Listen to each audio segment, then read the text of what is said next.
తెలంగాణలో 5 ఎమ్మెల్యే కోట ఎమ్మెల్సీ ఎన్నికలకు అభ్యర్థులు నామినేషన్లు దాఖలు చేశారు. కాంగ్రెస్ ఎమ్మెల్సీ అభ్యర్థులు విజయశాంతి, అద్దంకి దయాకర్, శంకర్ నాయక్, సిపిఐ అభ్యర్థి నెల్లికంటి సత్యం, బీఆర్ఎస్ అభ్యర్థి దాసోజు శ్రవణ్ నామినేషన్ దాఖలు చేశారు.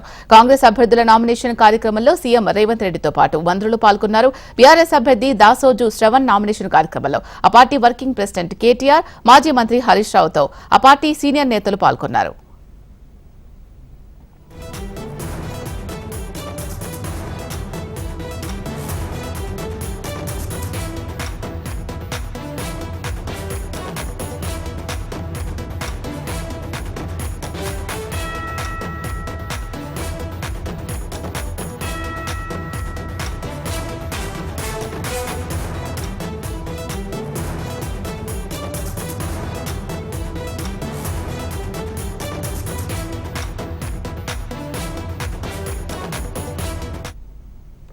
తెలంగాణలో 5 ఎమ్మెల్యే కోట ఎమ్మెల్సీ ఎన్నికలకు అభ్యర్థులు నామినేషన్లు దాఖలు చేశారు. కాంగ్రెస్ ఎమ్మెల్సీ అభ్యర్థులు విజయశాంతి, అద్దంకి దయాకర్, శంకర్ నాయక్, సిపిఐ అభ్యర్థి నెల్లికంటి సత్యం, బీఆర్ఎస్ అభ్యర్థి దాసోజు శ్రవణ్ నామినేషన్ దాఖలు చేశారు.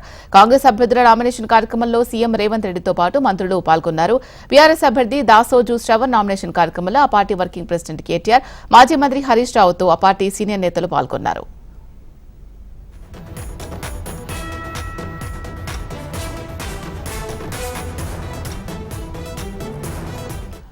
తెలంగాణలో 5 ఎమ్మెల్యే కోట ఎమ్మెల్సీ ఎన్నికలకు అభ్యర్థులు నామినేషన్లు దాఖలు చేశారు. కాంగ్రెస్ ఎమ్మెల్సీ అభ్యర్థులు విజయశాంతి, అద్దంకి దయాకర్, శంకర్ నాయక్, సిపిఐ అభ్యర్థి నెల్లికంటి సత్యం, బీఆర్ఎస్ అభ్యర్థి దాసోజు శ్రవణ్ నామినేషన్ దాఖలు చేశారు. ఇక ఇదే అంశానికి సంబంధించి పూర్తి సమాచారం మా ప్రతినిధి ప్రేమ అందిస్తారు. ప్రేమ, ఓవర్ టు యు.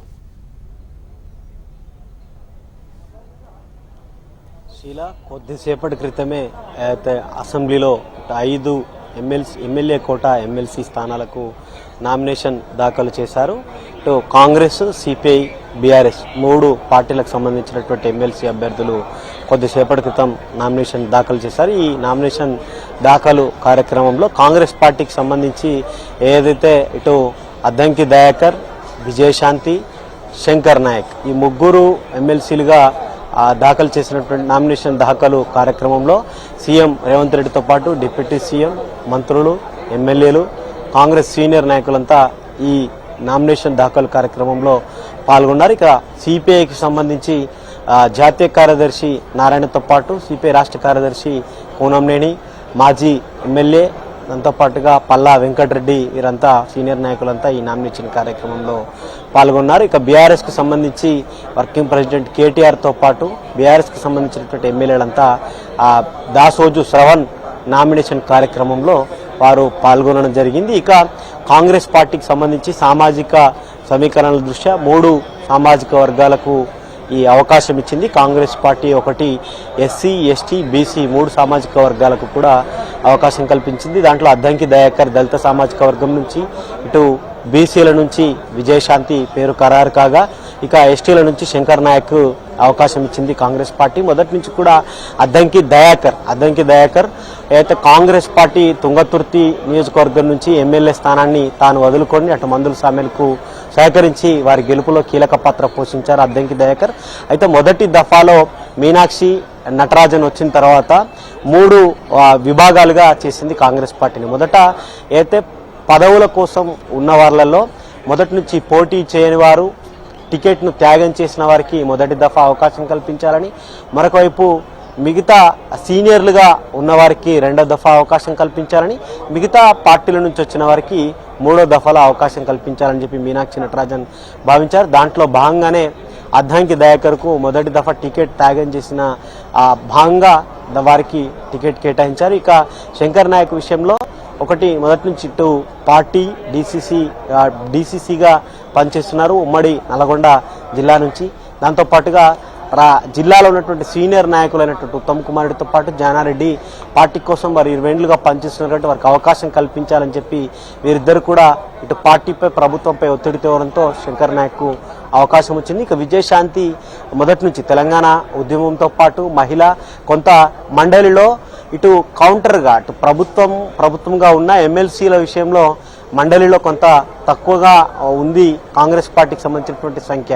దాంతో పాటు మాట్లాడేవారి సంఖ్య కూడా దట్ స్పీచ్ ఇవ్వడం కోసం ఉపయోగపడుతుందని చెప్పి విజయశాంతికి కూడా మరొక వైపు అవకాశం కల్పించారు. ఇక కమ్యూనిస్ట్ పార్టీకి సంబంధించి కనుక మనం చూసుకుంటే మొదటి నుంచి కూడా కమ్యూనిస్ట్ పార్టీలో దాదాపు 15 ఏళ్ల తర్వాత ఉభయ సభల్లో కమ్యూనిస్ట్ ఉండే అవకాశం కలిసి వచ్చిందని చెప్పి చెప్పుకోవాలి. ఇక మొన్న జరిగినటువంటి అసెంబ్లీ ఎన్నికల్లో సిపిఐ నుంచి కొత్తగూడెం కూనంనేని సాంబశివరావు ఎమ్మెల్యేగా గెలిచారు. ఇక మండలిలో ఇప్పటివరకు 15 ఏళ్ల తర్వాత మరొకసారి అవకాశం వచ్చింది. అయితే ముగ్గురు పోటీ పడ్డా కూడా మరి నెల్లికంటి సత్యం బీసీ యాదవ సామాజిక వర్గానికి సంబంధించినటువంటి వ్యక్తికి అక్కడ మండలి నుంచి సిపిఐ అవకాశం కల్పించింది. ఇక బీఆర్ఎస్ నుంచి మొదటి నుంచి దాసోజు శ్రవణ్ ఉద్యమము, ఆ తర్వాత ప్రజారాజ్యం, తర్వాత బీఆర్ఎస్ కాంగ్రెస్ వెళ్ళినా కూడా పార్టీకి కమిటెడ్గా కొంత వాయిస్ బలంగా వినిపించడానికి అవకాశం ఉంటుంది కాబట్టి దాసోజు శ్రవణ్కు బీఆర్ఎస్ పార్టీ అవకాశం ఇచ్చింది.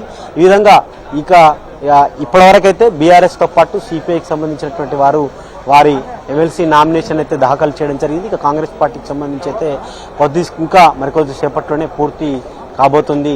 షీలా, నామినేషన్ దాఖలు చేసిన అభ్యర్థుల స్పందన ఏ విధంగా ఉంది, వాళ్లకు సీట్ రావడానికి సంబంధించి? అయితే ఒకటి మీరన్నట్టుగా శీలా, ఒకటి అద్దంకి దయాకర్ మొదటి దఫాలోనే మొదట కాంగ్రెస్ ప్రభుత్వం ఏర్పడ్డ తర్వాత వచ్చినటువంటి ఏదైతే ఎమ్మెల్సీలో తనకు అవకాశం వస్తుందని చెప్పి భావించారు. కానీ అప్పుడు సామాజిక సమీకరణల దృష్ట్యా ఒకటి మైనార్టీకి ఇవ్వడం జరిగింది, 2 ఓసీ సామాజిక వర్గమైనటువంటి విలమ సామాజిక వర్గానికి మరొక ఎమ్మెల్సీ స్థానాన్ని అప్పుడు కేటాయించడం జరిగింది.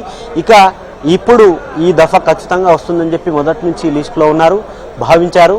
కాంగ్రెస్ పార్టీ కమిటెడ్గా ఉన్నటువంటి కార్యకర్తలకు నాయకులకు ఎట్లా లాభం చేకూరుస్తుందో నేనే నిదర్శనమని చెప్పి వారు అద్దంకి దయాకర్ కొద్దిసేపటి క్రితం మాట్లాడిన ఆ అంశాలను బట్టి చూస్తే పార్టీ కోసం పనిచేసాం కాబట్టి పార్టీ గుర్తించింది. ఇన్నేళ్ళ ఏదైతే నా త్యాగానికి కానీ లేకపోతే పలిచినటువంటి పోరాటానికి ఈ టికెట్ ఇచ్చినందుకు కాంగ్రెస్ పార్టీకి అధిష్టానానికి కృతజ్ఞతలు కూడా వారు చెప్పడం జరిగింది.